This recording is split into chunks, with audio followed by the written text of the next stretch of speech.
అంటే నువ్వు పొద్దున పాలు తాగుతారు, సాయంత్రం చాక్లెట్ తింటారు. మేకప్ అండి. తమన్ ఈరోజు ఫుల్ జోష్లో ఉన్నాడు. తమన్ జోష్లో కాదు, లేదు మరి మరి ఇంకో అరగంట ఉంటే నిద్ర ఇక్కడే పడుకునే వాళ్ళం. ఇంకా అలా మెల్లగా ఆవులింతలు వస్తున్నాయి, ఆకలి కూడా వేస్తూ ఉంది. మీకు ఆకలి ఇట్లేదు మీ వరకు? డైరెక్టర్ గారు, మేకప్ బాయ్, చాక్లెట్ బాయ్ ఏదో చెప్పండి చీఫ్. ఏదో 2 hours పట్టేది. 2 hours. Bhagyashree. Hi hi Bhagyashree. Hi, hi. So Nag sir నుంచి కాంప్లిమెంట్ రావడం అంటే నిజంగా గ్రేట్ థింగ్. నాగ్ సార్ కోసం ఎన్నో యుద్ధాలు చేస్తారు, బట్ సార్ నుంచి ఆ వర్డ్ వచ్చినప్పుడు so how you are feeling? Sorry, Nag sir ఒక అప్రిషియేషన్ ఇచ్చారు మీకు, సో మీకోసం ఎన్ని యుద్ధాలైనా చేసేయచ్చని. సో యాక్చువల్గా నాగ్ సార్ కోసమే అమ్మాయిలు అందరూ యుద్ధాలు చేస్తారు ఆయనతో కలిసి మాట్లాడడానికి.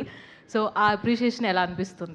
I feel really lucky. I mean, I keep telling this to Akhil that coming from a non-industry background, I don't know if there are times I feel like I don't know if I'm meant to be here, but compliments like these coming from veterans of the industry, I think make me feel like I am to be here, I am to be grown into a better actor each and every day. I think it's some sort of a motivation to do better every day. Kishore గారు sir, అంటే అందరూ మహాభారతం అనే దాన్నే మాట్లాడుతూ ఉన్నారు. అనేక ఘట్టాలు ఉంటాయి. మీరు కూడా కొన్ని ట్రైలర్లో రివీల్ చేశారు. సినిమా చూసే ఆడియన్స్కి ఏ మైండ్, అంటే ఒక మహాభారతం అని చెప్పేసి ఒక పెద్ద వర్డ్ వాడారు కాబట్టి ఓపెన్ మైండ్తో చూడాలంటారా? ఎలా దీన్ని చూడడానికి రావాలంటారు? ఒక కమర్షియల్ సినిమా లాగా లేకపోతే ఎట్లా? అది ఏంటంటే ఇప్పుడు నేను చెప్పలేను. అందుకే ఏంటంటే మీకు ఇప్పుడు ఇందాక మీరు అడిగారు కదండి, ఫస్ట్ 3-4 మినిట్లోనే మేము ఏం చెప్తున్నాం అనేది మీకు ఇంట్రడ్యూస్ చేసేస్తామండి. సో దాన్ని మనం ఇప్పుడు రివీల్ చేయలేము. సో మీరు థియేటర్లో వచ్చి కూర్చోగానే ఫస్ట్ వాయిస్ ఓవర్తో మీకు నీట్గా అసలు ఏ వరల్డ్లో మిమ్మల్ని అంటే ఎక్కువ చేయకండి. సో ఏంటి అనేది మీకు ఇంట్రడ్యూస్ చేస్తామండి. అంటే నెంబర్ ఆఫ్ క్యారెక్టర్స్ అండి. అందరూ అఖిల్ గారు ఆయన పాయింట్అవుట్ చేస్తున్నారు, ఆయన ఏం చేస్తారు, ఆయన చేస్తున్నారు. బట్ నెంబర్ ఆఫ్ క్యారెక్టర్స్ ఉన్నాయి. వీటన్నిటిని డీల్ చేయడానికి ఏది ఎక్కువ ఛాలెంజింగ్ ఏమనిపించింది? క్యారెక్టరైజేషన్స్ నెంబర్ ఆఫ్ ఉన్నాయి కదా, సో ఎట్లా? ఉన్నాయండి. నేను కొంచెం ఎక్కువ మల్టిపుల్ క్యారెక్టర్స్ ఉన్నా నేను డీల్ చేయగలను, నాకు కొంచెం ఈజీగానే అనిపిస్తుంది.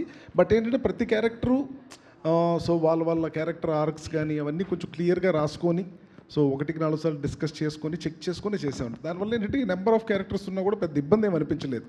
కాకపోతే చాలా క్యారెక్టర్స్ ఉంటాయండి. ఓకే, నాగ్ సార్ సలహాలు ఏమి ఇచ్చారు మీకు పర్టికులర్గా కథల విషయంలో కానీ? 100% అండి. నేను ఫస్ట్ నాగ్ సార్తో ఒక సీన్ రాస్తున్నప్పుడు కానీ నాకు ఏ డౌట్ ఉన్నా నేను నాగ్ సార్తో డిస్కస్ చేసేవాడిని అండి. ఇన్ఫ్యాక్ట్ నేను అఖిల్ గారు నాగ్ సార్ ఎక్కువ కలిసి ఉంటాం మేము ఇద్దరం. సో వెళ్ళి కూర్చొని డిస్కస్ చేసుకోవడం, ఏం బెటర్ చేయొచ్చు ఏంటి అనేది ఇన్పుట్స్ అవి చాలా తీసుకున్నాను. సో అవి ఏంటనేది మీకు తెలుస్తుంది. డైరెక్టర్ గారు ఇందాక ట్రైలర్ చూపించారు కదా, ట్రైలర్ చాలా బాగుంది. నాగార్జున గారు వాయిస్ ఓవర్ చెప్పారు. చెప్తూ చివరిలో ఆయన అన్ని పాత్రలు కూడా రంగులు మార్చడం మొదలెట్టారన్నారు. అంటే నా అనుకున్న వాళ్ళందరూ ఆయన వెన్నుపోటు పొడిచారా ఏంటి అఖిల్ని సినిమాలో? అట్లే ఉంటుందండి, అది చెప్పలేదు. ఓన్లీ రంగులు మారుస్తాయని చెప్పాం. అంటే ఒరిజినల్ క్యారెక్టర్లన్నీ రంగులు మారుస్తున్నారు అంటున్నారు. అట్లా లేదండి అలా. అవును, ఇప్పుడు అఖిల్ లీక్ చేసి నాకేమైనా లీక్ అయిందా అలా? లేదు, అలాంటిది ఏం లేదు. నాగార్జున గారు సార్, అంటే మీరు ఎప్పుడు చేసినా కూడా సినిమా అన్నపూర్ణ మీద చేసేవారు, సోలోగా చేసేవారు. బట్ ఈసారి మనం ఎంటర్టైన్మెంట్స్ మీద అట్ ద సేమ్ టైం సితారాతో కలిసి చేస్తున్నారు కదా, any reason for that collaboration? మనం ఎప్పటి నుంచో ఉంది, అదే ఉంది సార్. బట్ కానీ ఎక్కువగా మీరు అన్నపూర్ణ మీద చేసేవారు కదా సినిమాలు. అంటే అన్నపూర్ణ అండ్ మనం రెండు అదే బికాజ్ అన్నపూర్ణలో already we're doing about 4-5 films ఇప్పుడు ఆల్రెడీ జరుగుతున్నాయి. సో దీన్ని మనంలో చేయాలని చేశాము. అండ్ కొలాబరేషన్ నాగవంశీ ఫస్ట్ యాక్చువల్గా వచ్చి నేను చేస్తాను సినిమా అన్నాడు, మా దగ్గర నుంచి తీసుకెళ్ళిపోతాను. కథ వినిన తర్వాత he wanted the script and all of that. అది నువ్వు మాకు యాజ్ అ ప్రొడ్యూసర్ తోడుండు, మిగతా అంతా మేము చూసుకుంటాం. So we became partners like that. Sir, మీరు మొన్న అన్నారండి నాగవంశీ గారి గురించి మాస్ పల్స్ బాగా తెలుసు అని చెప్పి. ఎస్, అంటే ఏంటండి, అంటే ఇప్పుడున్న జనరేషన్ మాస్ పల్స్ ఇవంతా డిఫరెంట్ అయిపోయిందా? ఎట్లా మీరు దీన్ని ఎట్లా? అంటే అట్లా అని కాదు, తను నంబర్ ఆఫ్ మూవీస్ చేస్తూ ఉంటాడు, కొంటూ ఉంటాడు, డిస్ట్రిబ్యూట్ చేస్తూ ఉంటాడు. ఇవన్నీ ఉంటే ఒక ఎక్స్పీరియన్స్ వస్తుంది డెఫినెట్గా. అండ్ డిస్ట్రిబ్యూటర్స్తో కలుస్తూ ఉంటాడు, అదంతా వెరీ వెరీ ఇంపార్టెంట్. అటువంటి పార్ట్నర్ అనేది నాకు కూడా ఇంపార్టెంట్ చెప్పడానికి, ఇది వర్కౌట్ అవుతుంది సార్ అని. చాలాసార్లు మాకు డిస్కషన్స్ జరిగాయి, ఏమంటే అక్కడ కొంచెం ఆ సీన్ ఏదో కొంచెం బాగాలేదంట అంటే ఇమీడియట్గా నందుని పిలిచి కూర్చునేవాళ్ళం. అట్లా they was lot of discussions and దానికి బాగా హెల్ప్ అయ్యాడు. And already he's Sitara Entertainments అనేది everybody knows about it. Akhil garu, అంటే ఫస్ట్ ఇందాక మురళి గారు మాట్లాడుతూ ఈ కథకి సూట్ అవుతాడా అని అడిగారని మీ టీం నుంచి అని చెప్పేసి అన్నారు. సో విన్న తర్వాత అంటే నేను లెనిన్గా మారాలి అందరికీ ఇప్పుడు అన్నారు కదా, ఇంటికి తీసుకెళ్ళండి అని చెప్పేసి అన్నారు కదా. సో ఆ మేక్ ఓవర్కి మీ నుంచి మీరు పెట్టిన ఎఫర్ట్స్ ఏంటి సార్? మా పార్ట్నర్ వచ్చారు. సో ఆ మేక్ ఓవర్కి మీరు పెట్టిన ఎఫర్ట్స్ ఇందాక చెప్పాను బ్రదర్, ఫస్ట్ మెంటల్ ప్రిపరేషన్ చేసుకున్నాము. యాజ్ అన్ యాక్టర్ ఇలా ట్రాన్స్ఫార్మ్ అవ్వచ్చా లేదా అనే క్వశ్చన్ వస్తే అది ఎక్సైట్మెంట్ కూడా క్రియేట్ చేస్తుంది. నందు నేను కూర్చొని we did it. It happens organically if both director and actor can believe it. First ఆయన నమ్మాలి, దాని తర్వాత నేను కూడా నమ్మాలి, కలిసి నమ్మితే ఇంకా అయిపోద్ది. It happens. Wish you all the best. Thank you so much. Nagavamsi garu, మీ రాక కోసమే అందరం ఇక్కడ వెయిట్ చేస్తూ కూర్చున్నాము, వచ్చారు. We are very happy. ఇప్పుడే నాగార్జున గారు మీ గురించి మాట్లాడుతూ, నేను ప్రతి 6 నెలలకు ఒకసారి దొరుకుతా, మీకు నాగార్జున గారు దొరికారు, మీరు చక్కగా ఆయన్ని. కాదు నాగార్జున గారు భక్తి సులభుడు, జర్నలిస్టులందరికీ చాలా సులభంగా యాక్సెస్ అయ్యే మనిషి. ఎప్పుడు వెళ్ళినా స్టూడియోలో ఉంటే మాట్లాడతారు. ఇక్కడ పాయింట్ ఏంటంటే Q&Aకి పెద్ద హీరో దొరికారు మీకు చాలా రోజులతో అవుతా. అది it is a great feast for the media, there is no doubt about it. Nagarjuna garu రావడం అన్నది పైగా just before the release, that's all good thing. ఇక్కడ ఇందాక మీరు వచ్చే ముందు నాగార్జున గారు ఒక మాట చెప్తూ, అంటే వంశీ చాలా సినిమాలు ప్రొడ్యూస్ చేస్తాడు, డిస్ట్రిబ్యూట్ చేస్తాడు, ఆ గేమ్లో ఉంటాడు కాబట్టి his verdict or judgement opinion what ever that is always special అన్నట్టుగా ఇప్పుడు మాట్లాడారు about the present trends and everything. ఇప్పుడు జస్ట్ ఏ డే హెడ్ రిలీజ్కి దగ్గరలో ఉంది.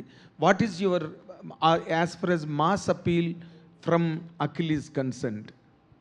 మాస్ ఆడియన్స్ హుక్ అవడానికి ఈ సినిమాకి ఎలాగా అన్నది మీకున్న కాన్ఫిడెన్స్ ఏంటి, మీకున్న ఒపీనియన్ ఏంటి సార్ దీని మీద? ముందు అఖిల్ తెల్లగా కనిపించట్లేదు స్క్రీన్ మీద, అదే చాలు మాస్ ఆడియన్స్కి ఫస్ట్.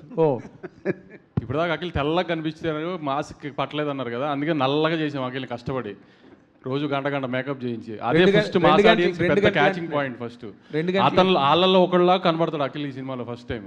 ఓకే, అందుకని ప్రాపర్గా ఫస్ట్ నుంచి ప్రొజెక్ట్ చేస్తుంది అదే, ఇది మాస్ సినిమా అని అందరికీ. ఆమె అఖిల్ మన తిరుపతిలో చెప్పినట్టు వాళ్ళ ఇంటికి తీసుకెళ్ళిపోయేటట్టుగా ఇంట్లో పక్కింటి కుర్రోడ్లోనే కనబడతాడు మీకు. నాగేశ్వరరావు గారు మనవడు, నాగార్జున గారు అబ్బాయిలాగా పెద్ద డబ్బులు ఉన్నోళ్ళ కనబడ్డా మీకు. ఇంటికి తీసుకెళ్ళాలనుకున్నట్టు లో మెయింటెనెన్స్ కుర్రోడ్లోనే కనబడతాడు. ఓకే, అదే మెయిన్ మాస్ అపీల్ సినిమాకి. ఓకే, అంటే మీరు మాస్ హీరోస్తో బాగా సినిమాలు చేస్తారు కదా సార్. ఇప్పుడు ఈ సినిమా తర్వాత అఖిల్ తాలూకా ప్రొఫెషనల్ కెరీర్కి ఈ సినిమా ఎంత ప్లస్ అవుతుందంటే how can you forecast it అండి? నాగార్జున గారు మనం చెప్పారు కదా స్టేజ్ మీద, ఖచ్చితంగా కొడుతున్నాము అని. అంతే, నేను మీకు చాలా ఇంటర్వ్యూలో కూడా చెప్పా, సినిమా తప్పు చేసే సమస్య లేదు, కానీ ఇప్పుడు నేను ఇంత చేస్తున్నా అంత చేస్తున్నా తొడగొట్టడాలు ఇవన్నీ ఎందుకు, మన ఇద్దరికి హిస్టరీ చాలా బ్యాడ్ ఉంది. సో అందుకని సినిమా తప్పు చేయదు, రేంజ్లు అనేది ఫ్రైడే సాయంత్రం మాట్లాడుకుందాం. ఇంకా good luck, all the very best అండి. వంశీ గారు ఒక మంచి సినిమాకి అన్నీ కలిసి వస్తాయి అన్నట్టు ఈ సినిమా టేక్ ఆఫ్ అయినాక చాలా చేంజెస్ జరుగుతూ వచ్చినాయి, ముఖ్యంగా హీరోయిన్ అవనండి, కెమెరామెన్ అవని, రకరకాలుగా. సో అవన్నీ కూడా కలిసి వచ్చినాయి అంటారా? శ్రీలీల బ్యాడ్ అని చెప్తున్నారు అంతే కదా. మీరు ఎలా ఫీల్ అవుతున్నారు ఫైనల్ ప్రోడక్ట్ చూసినాక? అసలు ఆమె కొన్ని నిజంగా మీరు అన్నట్టు కొన్ని సినిమాలకి మంచి జరగాలి అనుకున్నప్పుడు అలా జరిగినట్టు వేరే డేట్స్ ఇష్యూ వచ్చి మార్చాం. పాపం తను చేసింది ఏం లేదు కానీ డేట్స్ ఇష్యూ వచ్చి మార్చాము. కానీ స్క్రీన్ మీద ఇప్పుడు చూసుకున్న తర్వాత అసలు నిజంగా నందు తన కోసమే క్యారెక్టర్ రాసినట్టు ఉంది సినిమా అయితే. అంత బాగా చేసింది తను కూడా చేయటం. నాగవంశీ గారు, అక్కినేని అఖిల్ గారి ఫ్యాన్స్కి కాలర్ ఎత్తే క్వశ్చన్ అవుతుందా, ఇది సినిమా అవుతుందా? కాలర్లు వద్దులే కానీ ప్రౌడ్గా ఫీల్ అయ్యే సినిమా అవుతుంది, కాలర్లు జోరు వద్దు మనకి. ఓకే, భాగ్యశ్రీ గారు, మీ కెరీర్లోనే ఇది కొంచెం డిఫరెంట్ రోల్లా అనిపిస్తుంది, ఏమైనా టెన్షన్ పడుతున్నారా, లేదంటే సినిమాలో క్యారెక్టర్ ఆడియన్స్కి ఎలా ఉండబోతుంది? అంటే I don't think it's a different character than what I've done. I think I've been destined to do a lot of period films. So ee kuda period film undi, period character undi, and Bharti is very special. Bharti is a proper Rayalaseema అమ్మాయి. So చూసిన తర్వాత you will, I hope you will see Bharti and not Bhagyashree. Adi na prayatnam. Thaman గారు sir hi sir. So boys తర్వాత మీరు acting అనేది ఇంతవరకు ఎక్కడ లేదు, బట్ రీసెంట్గా 10th ఒక మూవీ వస్తుంది. సో కానీ తెలుగులో చాలామంది యాక్ట్ చేయమంటున్నా మీరు చేయలేదు, బట్ స్పెసిఫిక్గా ఆ మూవీ యాక్సెప్ట్ చేయడానికి కారణం ఏంటి, అండ్ అది కూడా 10th వస్తుంది. రేపు ఆ సినిమా ప్రెస్ మీట్ ఉంది అనుకుంటా, అక్కడ మాట్లాడుకుందాం దాని గురించి. లాస్ట్ 2 క్వశ్చన్స్ అండి. Nagarjuna garu hi, here center sir. Hello hello. First of all congratulation sir, nice to see you. Where are you? Here. Ya okay sir యాక్చువల్గా ఏంటంటే మీ యాక్టింగ్ చూసేసాం సార్. అంటే ఎందుకంటే ఆల్రెడీ మాస్, క్లాస్, రొమాంటిక్ ఇవన్నీ చూసేసాం, చాలా ఎంజాయ్ చేసాం. ఇప్పుడు present Akhil గారి యాక్టింగ్ నిజంగా చెప్పాలంటే 100% చాలా అదిరిపోయింది. యాక్చువల్గా మీకు ఎలా అనిపించింది యాక్టింగ్ పరంగా? మీరు ఎంత రేటింగ్ ఇస్తారు అఖిల్ గారికి? అంటే ఇప్పుడేం చూశారు, సినిమా తర్వాత చూడండి. సినిమా రేపు రిలీజ్ అవుతుంది 10th, అప్పుడు మీరే రేటింగ్ ఇవ్వండి. మీరే రేటింగ్ ఇస్తారు ఎంత బాగా యాక్ట్ చేశాడు అనేది. And I'm quite confident